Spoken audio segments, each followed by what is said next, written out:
and promotes a feeling of well-being. You can get your own hyperbaric sleeping bag if you want.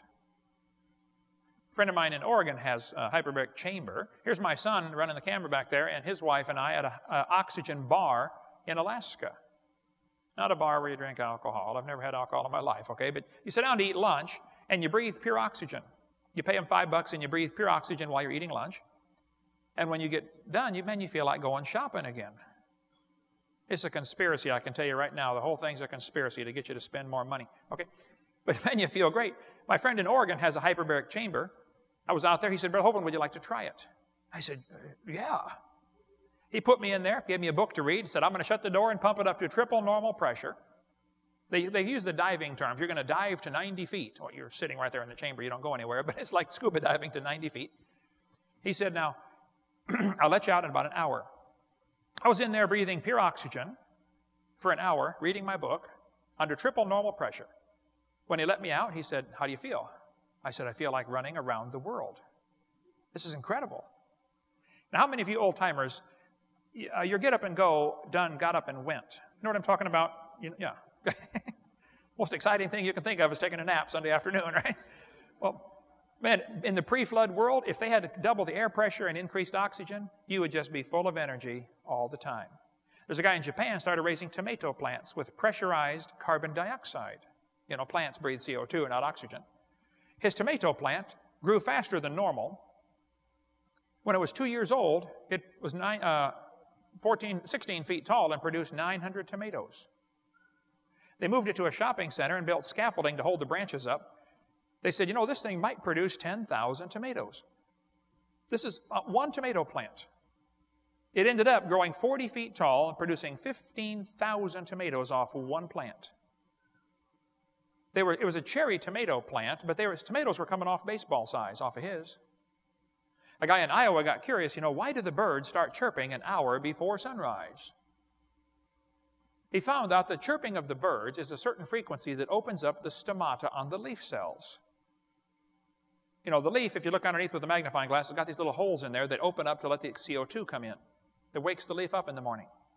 Well, he discovered that this frequency is found quite a bit in classical music. So he started playing Beethoven and Bach and Chopin to his cornfield. His neighbors thought, you know, un poquito loco a la cabeza, you know. He's about a half a bubble off a plum or something, you know, but cheese done fell out of his sandwich. Anyway, they thought he was nuts until his corn grew 15 feet tall. He played it to his squash plants, and they grew 5 squash per leaf instead of 1. He played it to his black walnut tree, and it grew twice as fast as normal. His potatoes got double or triple normal potato size. His cantaloupe were the size of soccer balls. They call it Sonic Bloom. There's a good magazine called Creation Illustrated. I've got one on the table down here. There are 2 Creation magazines, regular Creation magazine, that's a good one, and Creation Illustrated, which you can go to my website, just click on the dot to go to Creation Illustrated. They'll send you a free copy to try it. It's $20 a year if you want to subscribe. But if you go to my website, Dr. Dino, you can click on that and get a free copy. There's an article in there in one of the past issues about this Sonic Bloom, which is really incredible. It's sitting on the table down here. Sign up for it on drdino.com. I debated Jeannie Scott. She's the president of the National Center for Science Education in Berkeley, California. The National Center is a little bitty storefront building with 5 people in there. The National Center for Science Education. But I debated Jeannie Scott in a debate, and she said, Dr. Hovind, there are 80 separate layers of coal in the Midwest. She's right. She said, if you look at the amount of coal in the world today, the entire biomass, all the plants of the world today, could not possibly be converted to that much fossil fuel. She's right again. There is so much coal in the world that if you took every tree and blade of grass and bush and squished it, you couldn't make all the coal. There are enormous volumes of coal in the earth. I said, Jeannie, you are right. She said, well, don't you see, Hovind, there had to be an enormous amount of time to lay down all the coal seams. Oh, no. Right there, she's wrong. You see, she's looking at today's world and assuming that's how it's always been. The coal we find in the ground today is a result of that flood, which buried the world before the flood, when they had lots more trees. There's a coal mine in Montana that is 10,000 square miles of coal up to 200 feet thick. Someone told me a few months ago they've now found a seam 300 feet thick. That's a lot of coal. A lot of coal. And sometimes in coal, human artifacts are found. This bell was found inside a lump of coal. This iron pot was found inside a lump of coal. The sole of a shoe found inside a lump of coal. We cover more on that on video 6 about coal formation. But the Bible says there were herbs, that's plants, over all the earth. It's not that way today. 70% of the earth is underwater, for heaven's sake. Okay, that's not covered with plants. The earth was covered with plants when God made it. Did you know they find leaves in Antarctica? 250 miles from the South Pole, they're finding leaves. There are no trees in the South Pole. 70% of the earth today is underwater. Did you know only 3% of this earth is habitable for mankind?